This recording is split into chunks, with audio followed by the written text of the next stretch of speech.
Well, you know the drill. Around here, I'm an open book. So in this video, I am going to dive into my latest live launch so I can bring you teardown style the things that went great and the things that were a complete fail. If you're going into a launch period or a promo campaign as a small business owner, then hear my heart on this. I want to do everything I can to help equip you to keep getting out there and bringing truth into a really broken world. One way I can do that is pretend that you and I are going on a walk together here around my neighborhood with my really tired eyes as I come off this 10-week campaign period, so I can just tell you what worked and what didn't and unpack all my learnings alongside you. Let's go.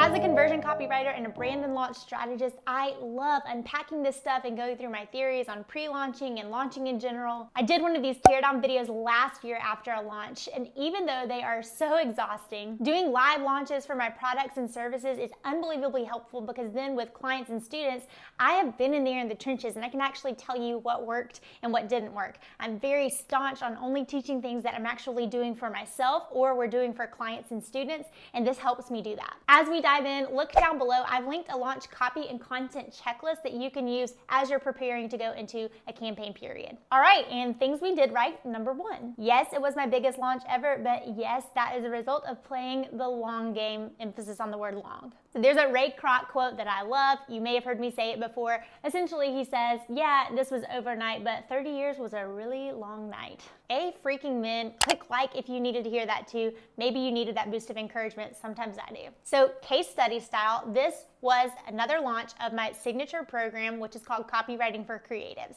It's the done with you version of the brand messaging and website copywriting package that we service in the agency side of my business one-on-one. To give you a little snapshot of my business, it is one of 3 courses that I have in addition to the Copy Bar template shop of copywriting templates. And like I said, there's that agency side of my business where we do work for people done for you style. Okay, this was not the first time I've launched Copywriting for Creatives.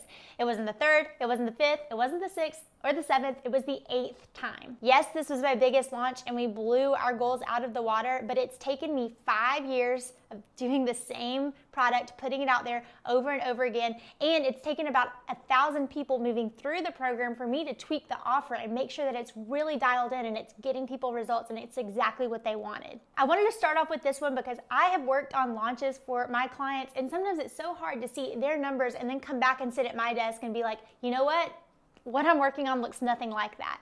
But that is okay. Her calling is not your calling. My friend, play the long game. Focus on making a really good product or service. Get dang good at that offer. So here's your teardown takeaway tip. Don't keep throwing different offers out trying to see what works. Eventually pick one and really go all in on that thing. Try to get people the best results that you absolutely can with it. Don't give up, keep going, work and cultivate this little plot you've been given. Tip number 2, I talk to people constantly. Like all my boundaries went out the window. I had my phone with me on the couch, in bed, at dinner. I was constantly talking to people during the 8 days that the cart was open for this launch. It was pretty cool to be talking to potential customers or new customers and students, just in the trenches talking to people, because a lot of times they would say, you know, this is a great feature that you guys have, a cool customer service thing. Is this really Ashlyn? And I would send a picture of myself and say, yeah, it's really me. It's just me over here. One more little tip with this that relates back to what I said in number 1. After you've consistently stuck with something and you have a body of work that you can showcase, one of my favorite things to do is when somebody comes to me asking, are they a fit for this offer? I can, instead of saying, you know, let me shut up and instead point to somebody who is just like you who went through this, and you can let their work and their testimonial help you decide if this is a fit for you or not. So your teardown takeaway tip here is to get in the trenches and talk to your people, especially now. Don't be too cool for it. Don't be above it, but get in the weeds and actually start talking back and forth to your clients and your customers. Thank them, help them get what they wanted, whether it's with you or not.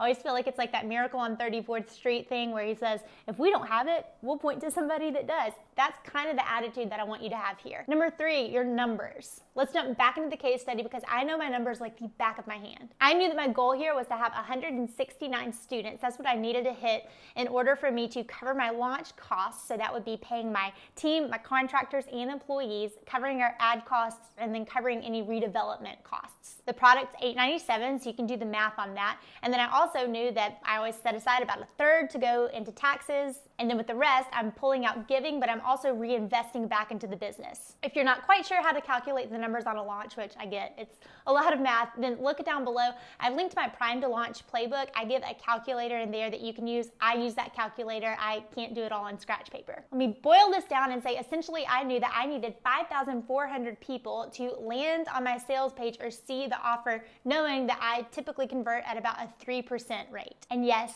3% is the going rate for a good launch. Fun fact, I actually ended up converting at 5%, which I never in my wildest dreams expected. But like I said, I've never hit anything near that before. I think it's just over and over again putting something out there. So here's your teardown takeaway tip here. Question all your numbers. Like I said, 3% is a going rate for good. That means 3% of everybody who sees that offer will typically buy during a launch. I don't know if that's lower than you think or higher than you think, but I bring this up because I want you to always question your numbers and why are your expectations a certain thing, and are those expectations based on actual truth and data, or are they kind of based on emotions? Number 4, ad messaging. I adjusted all of our ad messaging to be more aware of what's going on right now, which for me, when I was launching, was the coronavirus pandemic. I'm talking more about ad copy and messaging and how to do that in an upcoming video. So if you're interested in that, look down below, hit the subscribe button and the bell next to it so you can be in on that. This takeaway tip is certainly for me, so I'm giving it to you too. I absolutely learned that I need to go in and readjust my ad copy for what's going on in the world at any given time. Number 5, the webinar. I love when I hear someone say webinars don't work anymore, because I want to say, yes, they do work. They don't work if they suck. And this girl's got no problem soaking up some free education on a free webinar. Yes, my numbers, my clients' numbers would show that people do still sign up for webinars, and they'll sign up in droves for them, but you have got to make that webinar worth it. My personal belief is you need to be comfortable with giving away your tips and your tricks and your strategies and maybe getting nothing for it. A few other webinar-y things here. I changed the hook and the title. So some of you may have heard me say before, but when I started doing copywriting in the creative space, nobody else was doing it. So when I said copywriting, no one knew what I was talking about. I said website words for years as the webinar's title. This year I changed it because I think there is a market sophistication and more people know what copy is now. I think that went over really well. I also went for it and showed my face on webinars, which I don't usually do because I felt awkward looking at my notes and also talking to people. But the more I've done video, people may be comfortable with my face, so I tried it and I think it went over well. A little more number crunching too here. As a copywriter, if I can't get 30% of the people that have registered for this to show up, then I don't think I've done my job in the onboarding sequence. I actually hit 40% show up rate on one webinar. I've never hit that high before. So that was great. But again, just to adjust your expectations and think about exactly how many people will be coming to this. So to simmer this down to a takeaway for you, I want you to consider webinars if you haven't before, even if you hated the idea of them, but really make them worth it. And then the second tip here is to understand that some people just don't like webinars, and that's okay. They may be too busy to sign up, they may just always hate and they would rather see your offers. So all this to say, make sure that you have some way to tell people who never sign up for the webinar about the offer. They may want it, they just didn't want to come to your webinar. Number 6, the sales page. I could talk about sales pages all day long. I love them, I write them, that's my thing. I used my Sweet 16 sales page template. I sell it in my shop, but I also use it all the time in my business, and that's what I used to lay out my long form sales page. Okay, here are my learnings with this. So the more I've put out this offer, I don't scratch the sales page every single time and start from the bottom. So I want you to think about this when it comes to any copy you're writing in your business. Don't just throw everything out at the kitchen sink. Is that the phrase? There's a lot of that data that we actually need to look at to see what worked and what didn't. So I adjusted this sales page based on what worked and what didn't work in the past. Like I said, 8 times, baby. Your teardown tip here is to be a persistent tester. The constant grind of always having to rework your offer can be so exhausting, so make sure that you're starting to measure what works and what doesn't. Be inventive, be curious, and definitely put your page in front of people that would be a dream client or customer for the offer and ask them what they think about it and listen, what stands out to them, what don't they really understand. And number 7, I prayed a lot. Sorry if this is woo, I'm pretty upfront about my faith and what I believe, but I prayed a lot about this launch. It's pretty common in the entrepreneurial space to hear people talk about visioning exercises or meditation exercises. And for me, what I do is I know at the end of the day, all this planning should work only though if God allows it. Some examples of the things I pray for, I pray specifically over numbers. Again, it comes back to knowing my numbers and what I actually need to make and need to hit to keep the lights on in my business. I pray specifically for anybody that's going to be showing up to the webinar that they would walk away knowing something that they didn't know, whether they buy or not. I also pray for people that are coming into the offer that we would get the right people in and none of the people that are not a great fit for it. I pray that the gospel be heard in what I do. I also pray against any sinful pride or materialism that can come in a launch. You're just seeing a lot of numbers and it's so easy to get, I don't know, I just want to protect my brain against any of that and stay focused on the task at hand. No matter what you believe, as a reminder, during a launch or promo period, especially as we've seen in 2020, there are so many outside circumstances and things that can happen in the world that can derail or shift things, and I just want you to be aware of that. Okay, let's keep this teardown going with a list of the things that I failed on. Number 1, I don't have a good system to go back to people that were a great fit for this offer, but we didn't have this available when they reached out. I definitely recommend having a wait list, but sometimes we had people fill out the HoneyBook application to work with me and my team for one-on-one work, and either their budget was a little lower or what would suit them best in business is going through this program.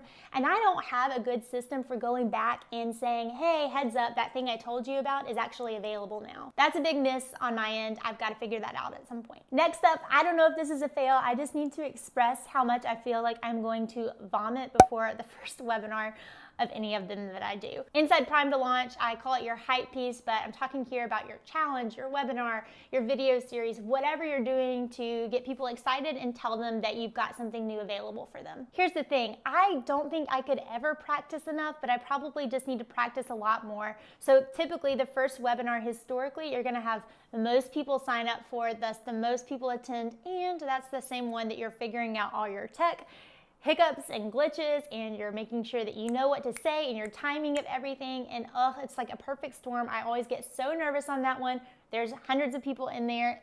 I guess I need to keep practicing. Part of me, like I said, feels like I can't practice enough. Number 3, the next teardown fail, we did not show the chat on the webinars. So many people too asked if this is live, and I wanted to say, yes, it's absolutely live, but that could have been alleviated if we showed the chat. Typically, we have not shown the chat because there are hundreds of people in there and it flies so fast that it's pretty distracting, but to be honest, it may show some great energy. I'm gonna try it next time. Teardown fail 4, I did not have an affiliate program in place, nor did I have a military discount, which has been on my list to figure out. I've said before how much I believe in affiliate programs. If somebody's gonna build something that I'm not gonna build, I will happily point to it. I've got a lot of students inside this program that also wish we had an affiliate program, and I wish we did too. However, at this point, with everything going on in the world, when I sat down and looked at numbers, I was just nervous. I was nervous to go out there and tell people I can help make them money with their affiliate link.